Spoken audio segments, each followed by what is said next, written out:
Tragedy struck in Ibadan when the death of a 17-year-old WAEC candidate who was killed by a stray bullet fired by a police officer happened. Now, this incident occurred while the student was on his way to take the West African Senior School Certificate examination. According to reports, the policeman was pursuing a vehicle that had driven against traffic, driven by the student's father.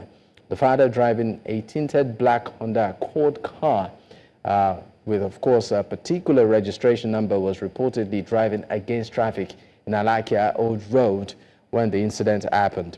Now, during the pursuit, the officer fired shots and a stray bullet struck the student. Now, News Central did have an exclusive interview with the father of the boy. Take a listen to some of the things that were said.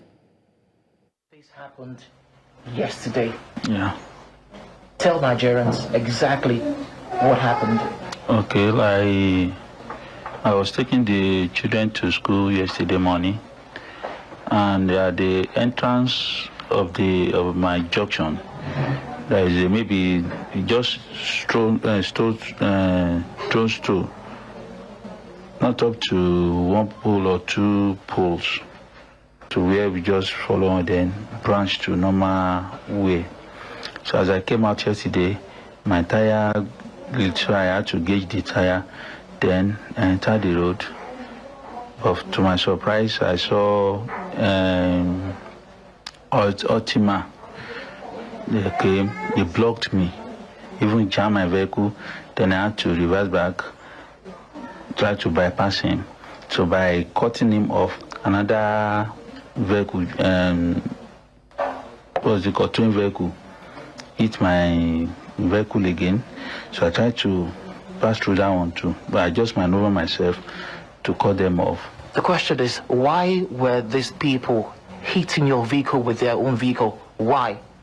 I don't know. To them, they said I follow one way, and I let them know that this is the road that everybody, all the neighborhood there, this is the way they are passing. A very short distance to the main junction. Is that place a one-way drive? I won't say one way, because the place is, as I said earlier, it's a very short space. Very short, it's not up to a pole, you understand? So we just come out and then we follow the normal way down. So were you aware that they were trying to stop you? I didn't know. It was when I entered through that road, one of them just came and jammed my vehicle. So why didn't you stop at that point in time? One, in Nigerian government box, if you are your own ones, once you fall into their traps, you understand? And moreover, the elder brother of the deceased was supposed to write work yesterday. Was having a 8:30 paper yesterday. So if I should stop, then they will delay the boy. So that's why I just to just maneuver, then go on my way. So eventually, what happened? So after I left them, I just heard the gunshot. So I didn't stop. Then the boy in question was shouting, "Daddy, daddy, daddy, daddy." I was even shouting on him that, "Why are you shouting? We've left them, so we are safe." Then his twin brother now told me that he has been shot. So immediately I had that one, I packed, brought him out. The whole place was soaked with blood. So I didn't know that those Ultiman and the police, they were coming after me. So immediately I saw them, I just hijacked one of them. And there was another parent in the vehicle. He took the boy to hospital.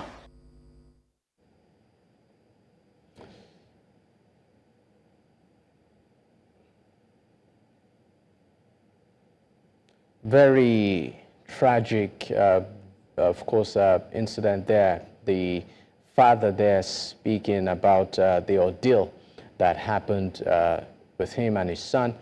But to speak on this, let me bring into the conversation right now that Kayode Babayomi is the AAC State Chairman for Oyo State to join this conversation.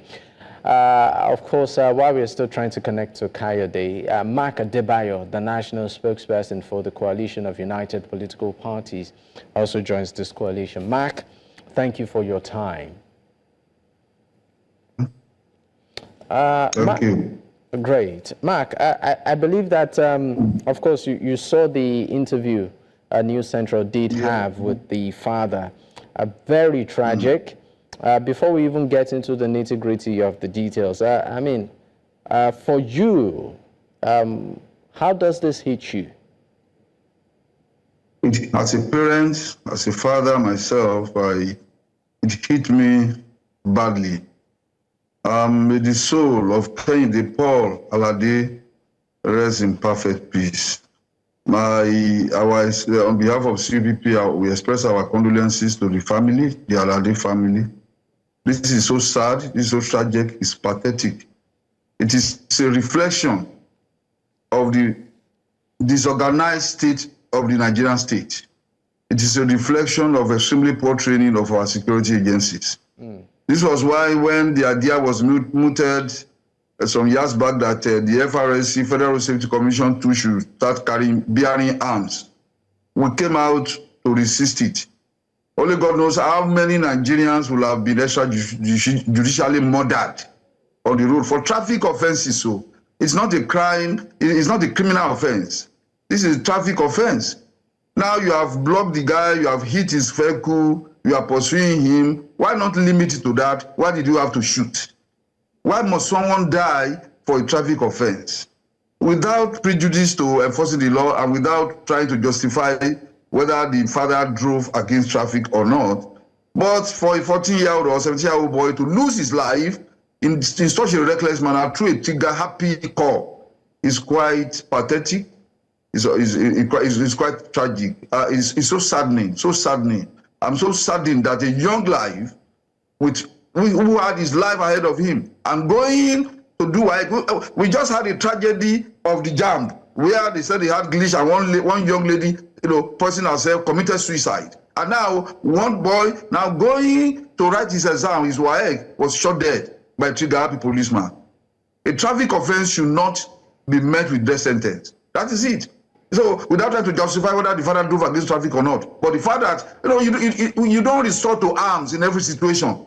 But because of the extremely poor training of our security agencies, that is what happens. Oftentimes they resort to lethal use of weapon at a simple provocation. And now you have killed a young boy, and you can see that the Nigeria police and the Nigerian state didn't learn any lesson on the outcome of the EndSARS protest that happened, that was very destructive, and we all of us knew what happened in this country.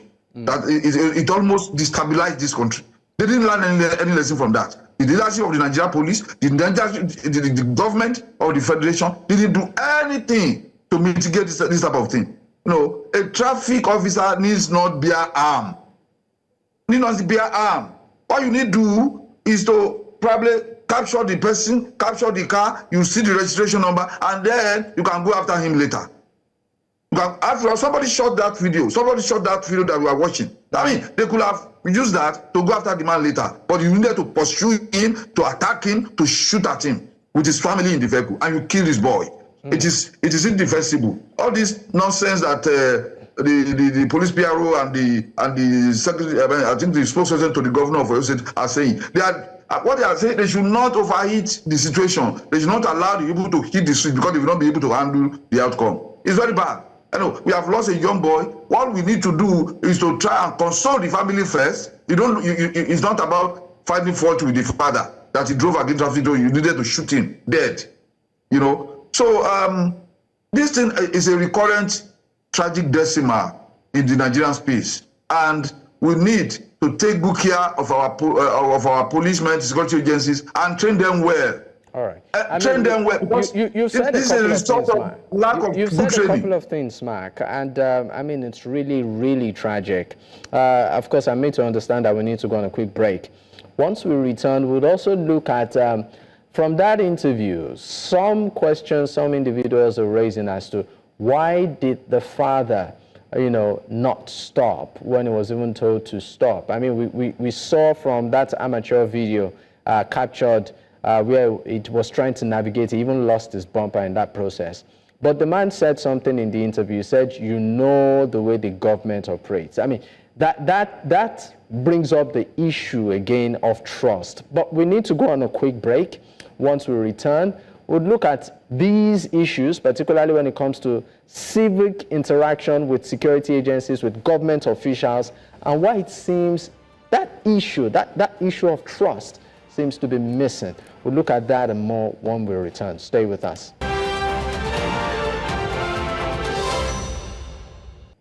Many thanks for staying with us. It's still Politics HQ on News Central Television. And of course, we're looking at the very tragic incident that happened in Ibadan, where a young chap was killed by the stray bullet from an officer, which of course has continued to elicit reactions. I still have joining me to speak on this, Mark Adebayo is the national spokesperson for the Coalition of United Political Parties. He joins virtually from Abuja.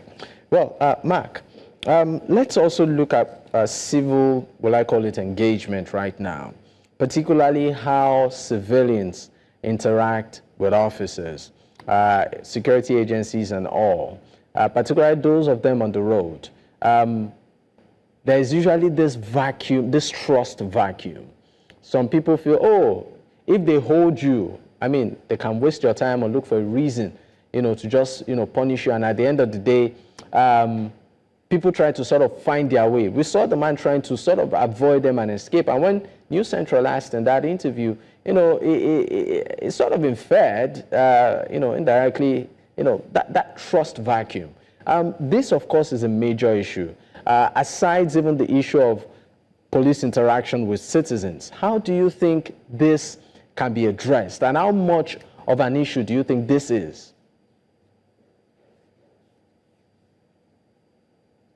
The thing is that the same way that the socio-economic realities of Nigeria affect the regular Nigerian, it's the same way it affects all these security agencies. So they carry their frustrations into the street, and then it becomes later when you are armed, you have weapons, and you are frustrated by the government. Maybe your salary has not been paid, or you have issues, or your salary is not enough. Your condition of service in the Nigeria police. You carry all that frustration with you into the streets. And then at the slightest provocation, you resort to lethal use of weapon. That is part of the things, because I think there's a lack of training in emotional intelligence, of the Nigeria police, personnel. Because if they have that, these are the things, like I said the other time, very easy for you to capture the man. This era of everybody has a mobile phone. They have the mobile phone. Somebody captured that amateur.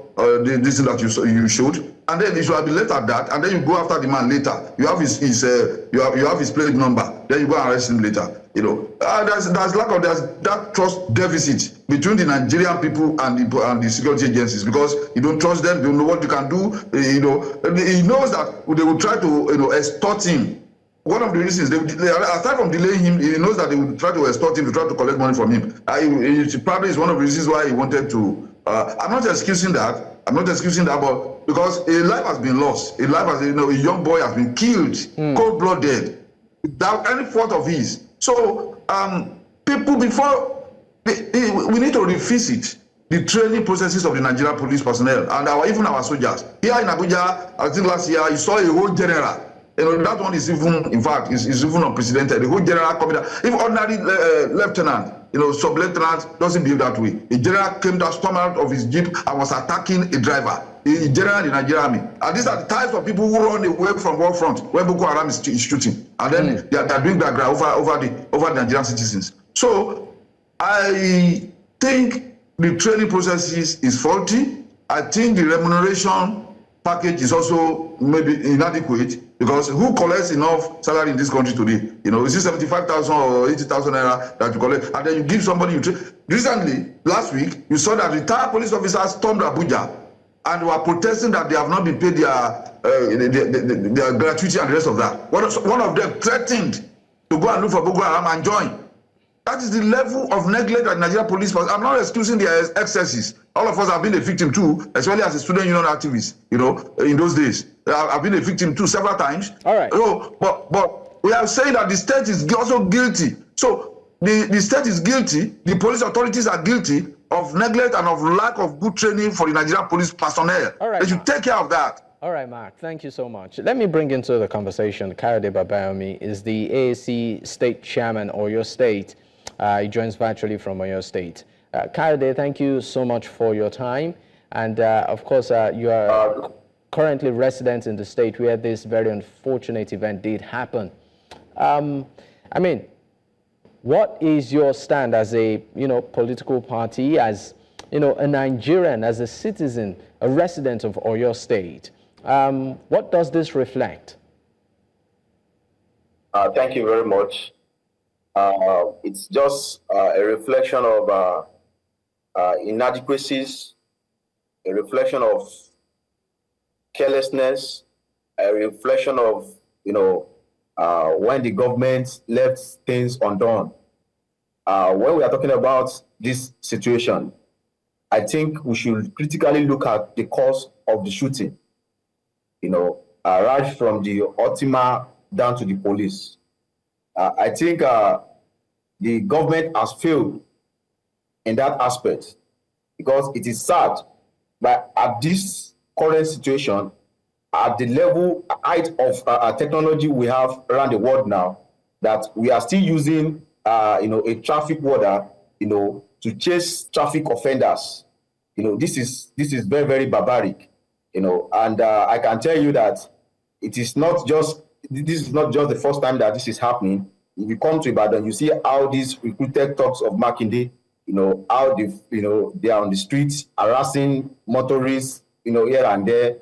This is not just the first time, but so sad that we are experiencing this, and this, led to, a killing of a young boy, innocent young boy for that matter, who is sitting for a secondary school senior examination.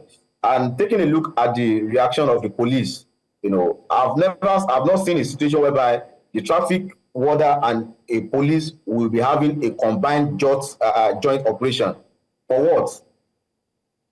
What happened there? I think we have made use of or let me say we are technologically wise in that sense. So what happened there wouldn't have happened, in the sense that it will just take a camera to pick the driver's plate number, the car's plate number, and that's all. Go to some countries, in fact, some states in Nigeria, they've been practicing it, especially Lagos. In fact, there are some places in Lagos, if you overspeed, just go. By the time you are about to renew your papers, they will show you that these are the things that these are, the technological area that we expect, to be seen in Oyo State. A situation whereby Ultima will be chasing, traffic offenders. It is not done at this very situation, at this very current, world of technology. In fact, the police itself, it takes him nothing to just take his phone to snap the car plate number. So what are we saying? And even though taking a look at the lack of adequate training by the Nigerian police, how will you aim to shoot a tire and ending up shooting passenger? Even though I myself, Kayode Babayomi, I'm not a trained police, but if you should give me gun today and tell me to aim a moving tire, I will aim it successfully. It shows that there is no proper training at the police force sector. And let me just tell you this: taking a look at their reactions after this incident shows that we still have a very long way to go, because the police are not even admitting to the fact that it was typically a gross fault from them. They are only saying it was a misfired, and trying to cook some stories around how the man was, was trying to evade the traffic rules and all. But that is not the case in this situation. And even though I'm very sure they taught them in their police college that if a criminal should escape today, it will never escape tomorrow, as far as he's still a criminal. So that brings why me can't to them? that Why can't they just? Why can't they just? Allow? I don't just know. That brings me to the issue of. That brings me to the issue of reform. Particularly with the security, with the police. We know that that, of course, was the bulk of the NSAS protest then, where there was a nationwide cry for a reform of our police. This, of course, isn't the first time, particularly when it comes to civic or civil interaction. Being polite, not being judgmental for the fact that somebody has dreadlocks or a tattoo doesn't automatically mean that person is a criminal. I mean, we've had these conversations over and over, yet there are incidences. What would you consider missing here? What are we not getting right when it comes to these reforms? I think when we are talking about this reform, we have to critically look, at the institution itself, the police force itself. We right from 2020, I think the only little adjustments that we see just that the NSAS brings a little caution when it comes to the processes and their mode of engagement.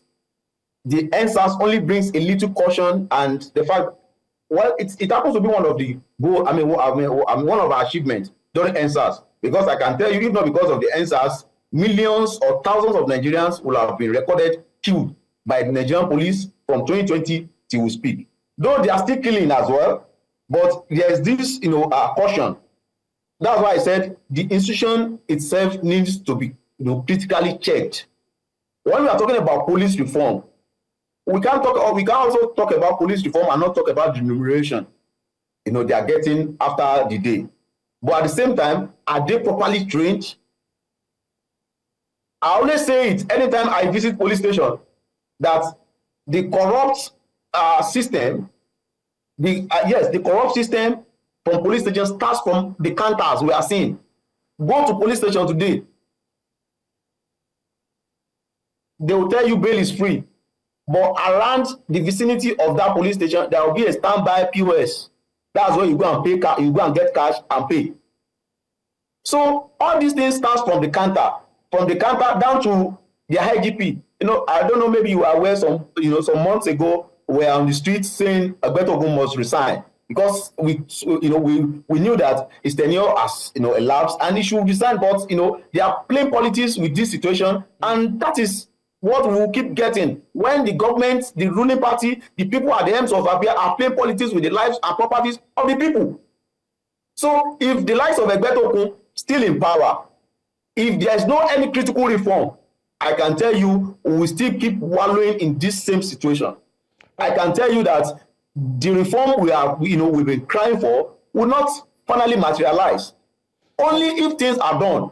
All right. As we speak to you, as we speak, there are some areas that you can't even approach with your dread. Don't forget that in Ibadan, police are still checking phones. I receive calls daily that police are still checking phones while going on the road. Police are still, engaging youths based on their looks, all and all. So there's need for critical reforms. There's need, the whole institution, the police institution needs to be, reformed totally. All right. Totally, from the least, to any length. But I can tell you that if these people are properly being fed, if these people are properly being taken care of, you know that much of this crisis will have been reduced. But take a look at our police, as in many of our police today. Thank you so much. In fact, they play bets more than anything. Say, but we really need to go. They gamble more than anything because the money they are taking is even very little. They want to double their funds. They want to double their income, and that's why you see them going out to commit illegal crimes. Thank you, Kayode. Let me, in 30 seconds, Mark, because we really need to go. Yeah. What do you consider, an urgent need right now in terms of policy, in terms of maybe reforms for police when it comes to civic engagement with citizens, because they're the closest? Of course, the government knows what to do, but there's this lack of political will to do the right thing. That is the issue we have. Once the government develops the political will to do the right thing with the Nigeria police reforms and the rest of that, in terms of their remuneration, their training, allowances, and all of that, things will be a little bit better. But there is lack of political will on the side of the government to be able to do the right thing in the area of police reform. There have been recommendations upon recommendations, committee recommendations upon recommendations for the police to be reformed, but nothing is happening because the people in power don't really care, because they are protected by this police. So corruption in police still goes on. This type of extrajudicial killing and reckless firing of use of weapons is still going on. So until the government has a political will, we may begin to have serious issues on that. Even the NSAS committees have made some recommendations that have been neglected and abandoned by the government. They don't care about the people. Until they begin to care about the people, that is when things can look much better.